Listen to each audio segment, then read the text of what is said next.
حضرت رابعہ بصری رحمت اللہ علیہ کی دو انمول دعائیں۔ پہلی دعا، یا اللہ رات آ گئی، ستارے چمک چکے، دنیا کے بادشاہوں نے اپنے دروازے بند کر لیے، یا اللہ تیرا دروازہ اب بھی کھلا ہے، میں تیرے در پر مغفرت کا سوال کرتی ہوں۔ دوسری دعا، یا اللہ جس طرح تو نے آسمان کو زمین پر گرنے سے روکا ہوا ہے، اس طرح شیطان کو مجھ پر مسلط ہونے سے بچا۔ کہتے ہیں رابعہ بصریہ سے کسی نے پوچھا شیطان پر لعنت کرنا کیسا ہے، تو انہوں نے کہا دشمن کی بات وہ کرے جسے یار سے فرصت ہو۔ حضرت سفیان ثوری رحمت اللہ علیہ بیان کرتے ہیں کہ ایک دن انہوں نے حضرت رابعہ بصری رحمت اللہ علیہ کی موجودگی میں کہا، اے اللہ ہم سے راضی ہو جا۔ اس پر آپ نے فرمایا کہ تمہیں اللہ تعالیٰ سے رضائے الہی کی طلب میں شرمندگی نہیں ہوتی، جبکہ تم خود اس سے راضی نہیں ہو، یعنی اس کی رضا پر راضی نہیں ہو۔ سفیان رحمت اللہ علیہ نے کہا میں اللہ سے معافی چاہتا ہوں۔ پھر جعفر نے حضرت رابعہ بصری رحمت اللہ علیہ سے پوچھا بندہ اپنے رب سے کب خوش ہوتا ہے؟ انہوں نے جواب دیا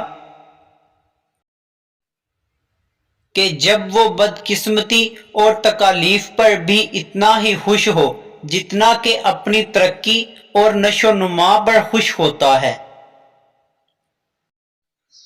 حضرت رابعہ بصری رحمت اللہ علیہ اور چور۔ ایک دفعہ حضرت رابعہ بصری رحمت اللہ علیہ کو بوجہ تھکان نماز میں نیند آ گئی۔ اسی دوران ایک چور آپ کی چادر اٹھا کر فرار ہونے لگا، لیکن باہر نکلنے کا راستہ ہی نظر نہیں آیا اور چادر اپنی جگہ رکھتے ہی راستہ نظر آ گیا، لیکن باوجہ ہرس پھر چادر اٹھا کر فرار ہونا چاہا اور پھر راستہ نظر آنا بند ہو گیا، حتیٰ کہ اس چور نے ندائے غیبی سنی کہ کیوں خود کو مصیبت میں مبتلا کرتا ہے، چادر والی نے برسوں سے خود کو ہمارے حوالے کر دیا ہے۔ اس وقت سے شیطان بھی اس کے پاس نہیں بھٹک سکا، پھر کسی دوسرے کی کیا مجال ہے جو چادر چوری کر سکے۔ ایک دوست محو خواب ہے تو کیا ہوا، دوسرا دوست نیند سے پاک ہے۔ حضرت رابعہ بصری رحمت اللہ علیہ فرماتی ہیں میں نے دنیا سے اپنے دل کو بالکل الگ کر لیا اور امیدیں چھوڑ دیں، ہر نماز کو آخری نماز سمجھا اور دنیا سے یوں علیحدگی اختیار کر لی کہ جب دن ہوتا ہے تو اس خوف سے مبادا لوگ مجھے اپنے ساتھ مشغول کر لیں۔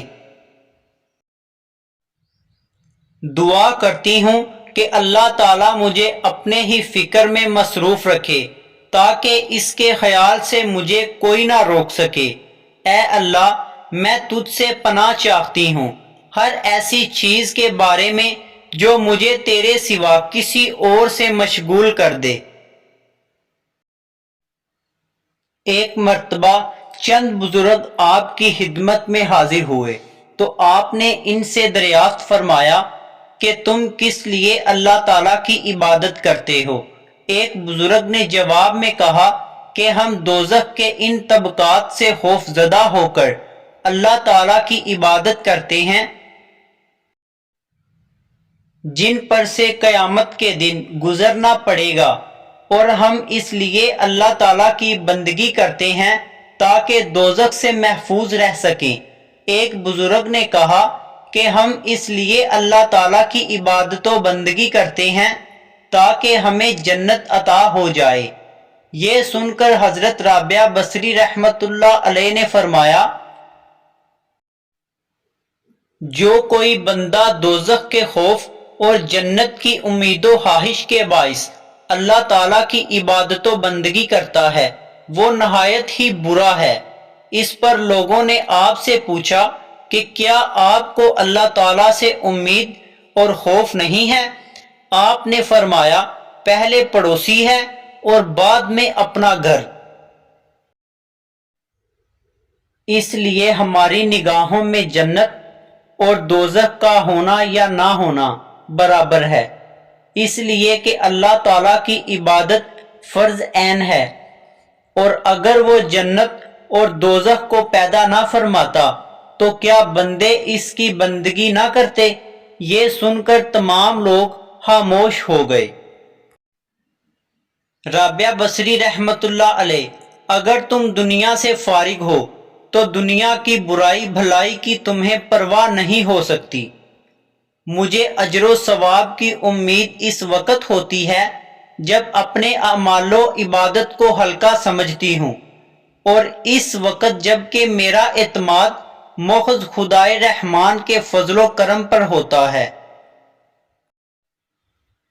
اے نفس، تو اللہ تعالیٰ سے محبت کا دعوے دار ہے اور اس کی نافرمانی بھی کرتا ہے۔ اگر تو محبت میں صادق ہے تو اپنے رب کی اطاعت بھی کر۔ محبت کرنے والا اپنے محبوب کی اطاعت ضرور کرتا ہے۔ محبت ازلی واحدی ہے۔